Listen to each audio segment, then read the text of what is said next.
Most people watching this already missed it.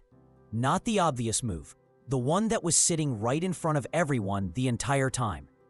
Michael Saylor just exposed a Bitcoin idea that could have been 100x, and almost nobody recognized it when it mattered. The scary part? It might still be happening right now, and people are still ignoring it. Pay attention. This changes how you see Bitcoin forever. For 300 years, the world ran on gold-backed credit. Like, I have a bunch of gold. I issue credit on top of the gold. That was basically all the sovereign debt. That was all corporate debt. That was all currency. Everything was gold-backed credit. We think if Bitcoin's digital gold is digital capital, then digital credit on top of digital capital is fine. Like, you don't need a heterogeneous capital structure. Like, I just described the theory of asset-backed capital. You could do it with gold. You could do it with paintings. You could do it with Manhattan real estate.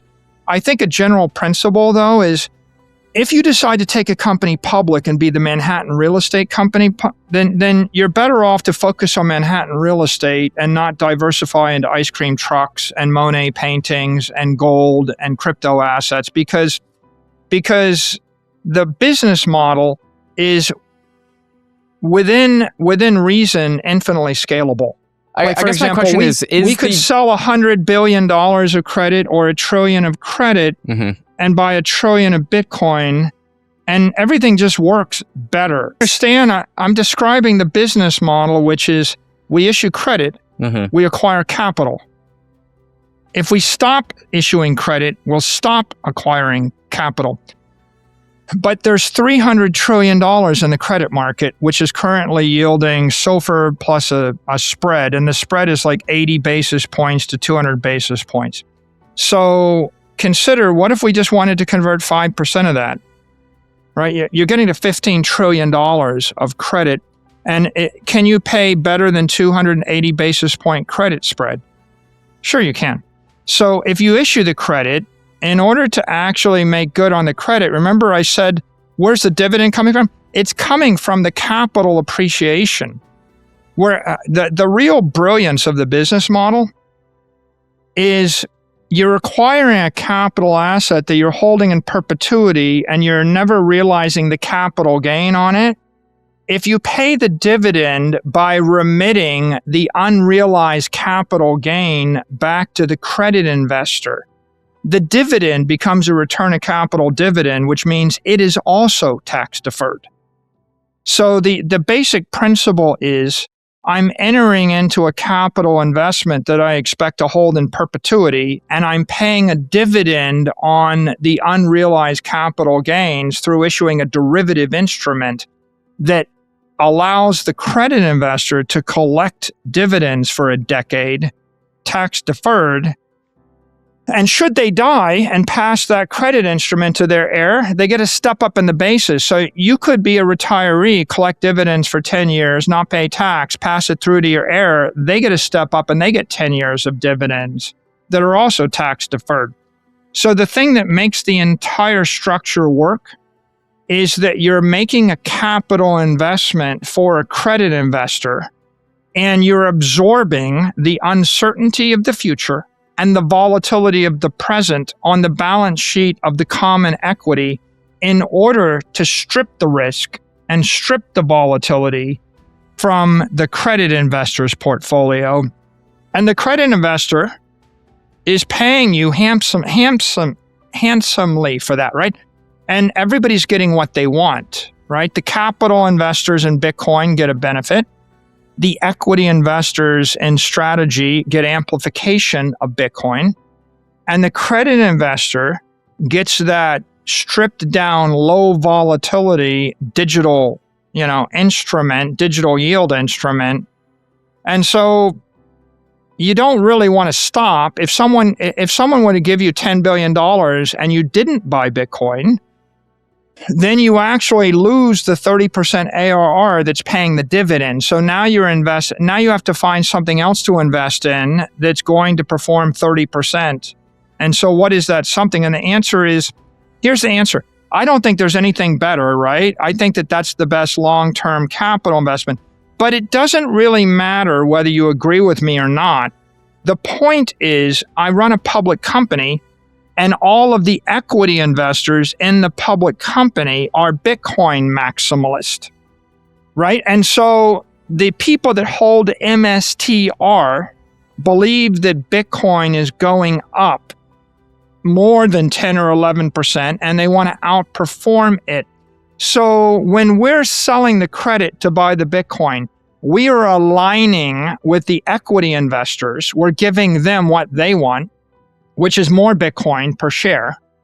We're supporting the Bitcoin ecosystem by buying the Bitcoin, providing liquidity, and then we're backing the credit with over-collateralized Bitcoin, like 5x as much Bitcoin as the credit.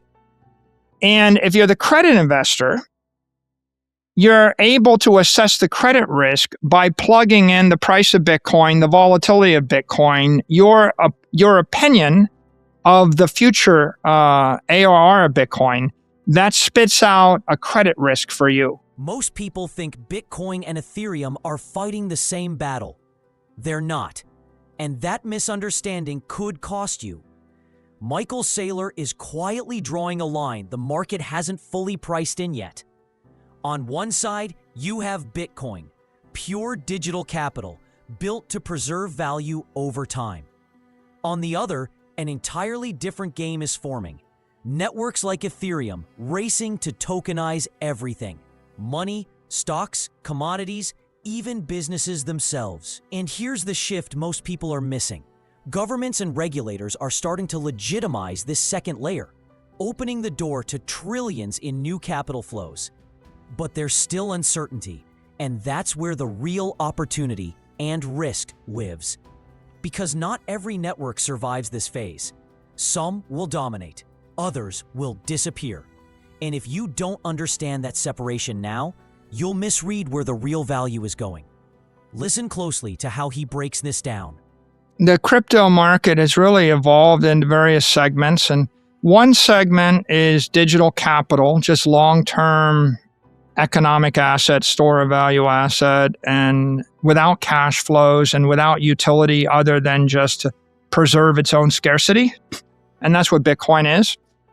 I think that there's another evolving segment, which is these staking networks. And, you know, the use case is tokenizing of securities, tokenizing of currency, tokenizing of other assets, tokenizing of commodities, right? And you need smart contracts and you need bandwidth and functionality to do it. It looks like Ethereum is the early creator of that, and there's going to be competition between Ethereum and Solana and Hype and other, Sui and all these other coins. Ethereum clearly is the leader in that space right now, and all of the other proof of stake networks are going to be competing, to tokenize securities and tokenize currencies and the like.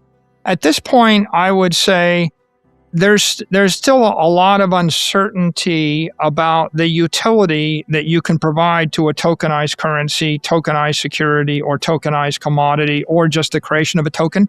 There's a lot of uncertainty there.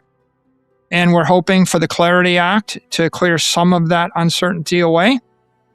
But there's no question that there's a consensus that there is utility in being able to tokenize securities, tokenize currencies, tokenize commodities, right? Create tokens, right?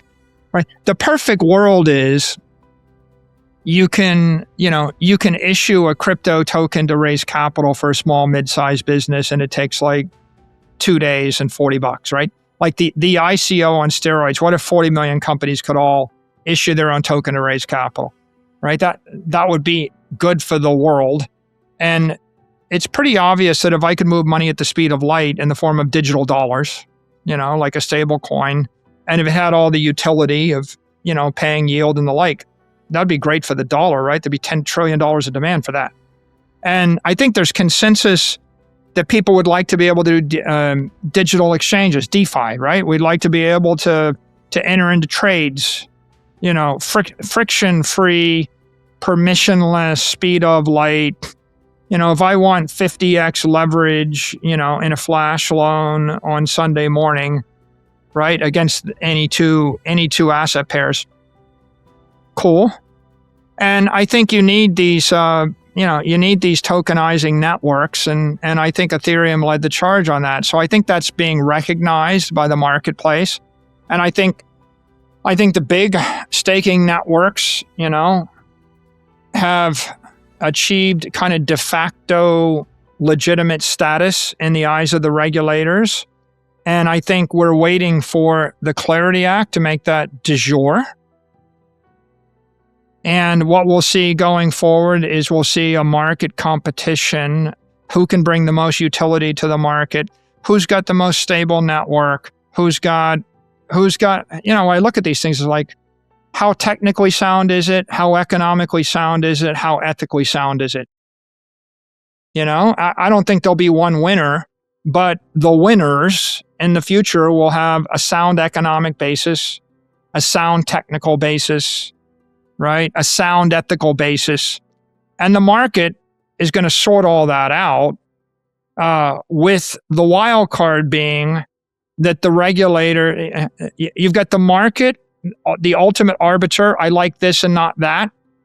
And then and that'll be expressed by users and capital locked up in these networks. And then you've got the regulators who are making decisions, about what use cases are acceptable or not acceptable, and how, where they're going to draw those lines, and just how functional are you allowed to make all those digital assets. And then the final boss is the legislators, right? And they can pass a law saying you don't get to give yield, or you don't get to do an ICO, or you don't get to take self-custody, right? And I would say for all the staking networks, especially, Ethereum especially, the last 2 years have been pretty instrumental.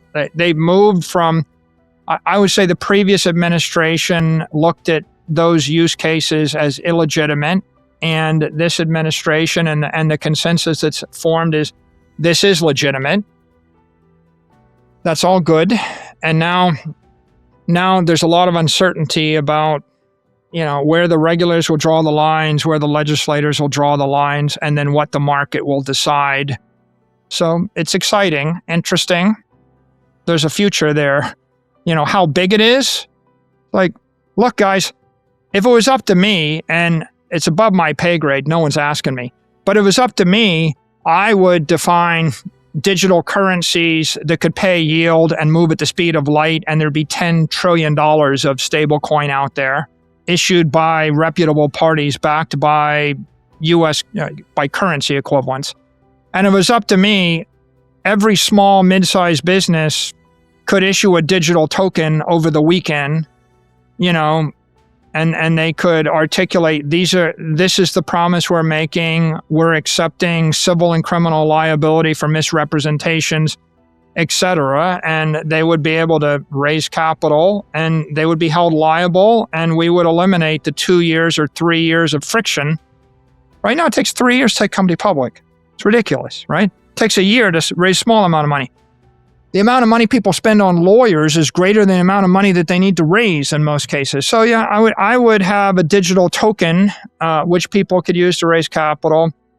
And we would have digital exchanges that, work 24/7, 365, that were friction-free, that, had massive functionality, and the AIs would trade with the AIs 1 billion times a minute, right? And we would be able to tokenize every security. So every single security would be tokenized and be trading 24/7, 365 with self-custody everywhere in the world. And the world would be a better place. Ethereum's in the middle of all of it right now. And I say 2 years ago, the future was bleak. Now you just gotta fight for the best future you can get, and it'll be determined partly in the market, and partly in Congress, and partly in the global, the global economy.